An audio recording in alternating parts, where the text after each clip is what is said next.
What's up, YouTube? Watch this in 1080p, 60 frames per second, HD. It's very nice and clear.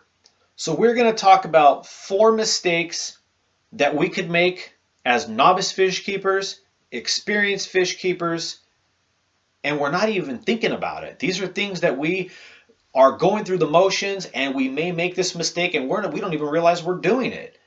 So again, 4 mistakes. This can apply to freshwater fish and saltwater fish. Number 1 on the list is going to be overfeeding. This is like a broken record. We always talk about it. Overfeeding aquarium fish is one of the worst things that a person could do in this hobby. It's like playing with fire. African cichlids, for example, they always look hungry. You could feed them. 1 minute later, they look like they want more food. 10 minutes later, they look like they want more food. An hour later, they look like they want more food. We can't fall for this.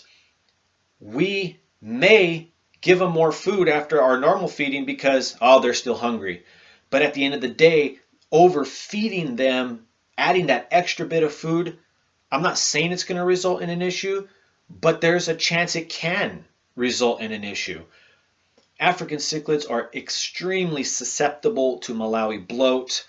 It is something that they could get, and overfeeding and consuming too much food along with stress is something that can cause bloat, which can cause dead fish, which results in an unhappy fish keeper. So the amount of food you feed your fish, that is all you should feed them and no more. Again, they try to trick us into feeding them more, and we might without even thinking of the consequences that adding more food can do. So number 1 is overfeeding.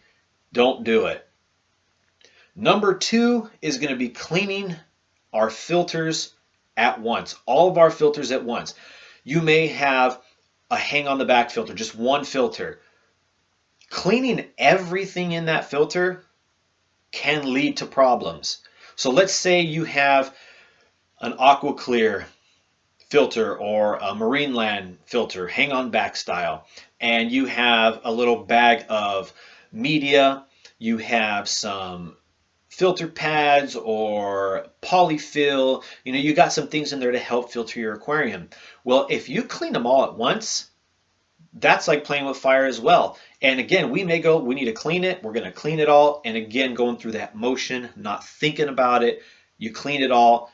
Bacteria, beneficial bacteria can be lost, which can result in a crashing tank. So if you have a hang on the back filter, I suggest rinsing off one thing at a time. Clean one thing at a time in tank water, because that, to me, is the best result. You're cleaning something, but not everything. So the beneficial bacteria numbers are going to remain high.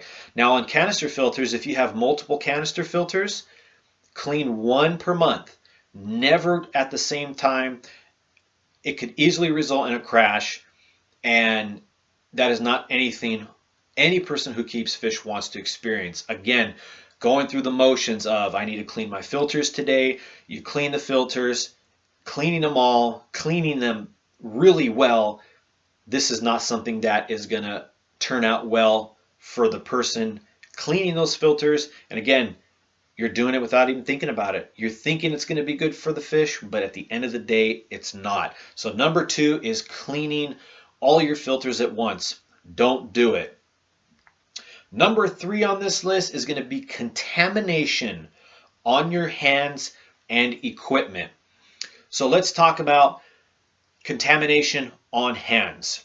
Okay, if you have one tank or multiple tanks, this is going to apply to you. Let's say you are doing your aquarium maintenance for the week, and you're running around the house, you're setting up your python for your sink and this and that. Well, what if somebody came in the house a little bit earlier and was just doing work on their vehicle outside? They had some motor oil residue, brake fluid residue,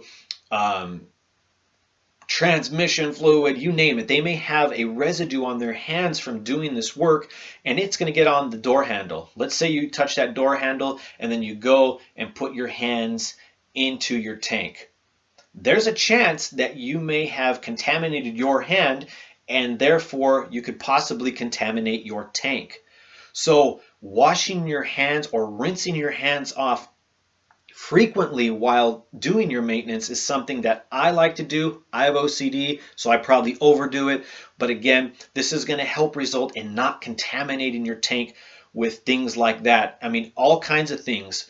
Cleaners, you're cleaning your kitchen, your sink, your bathroom, whatever it is. There can be residue left over from the cleaners, which we know can't end up in an aquarium.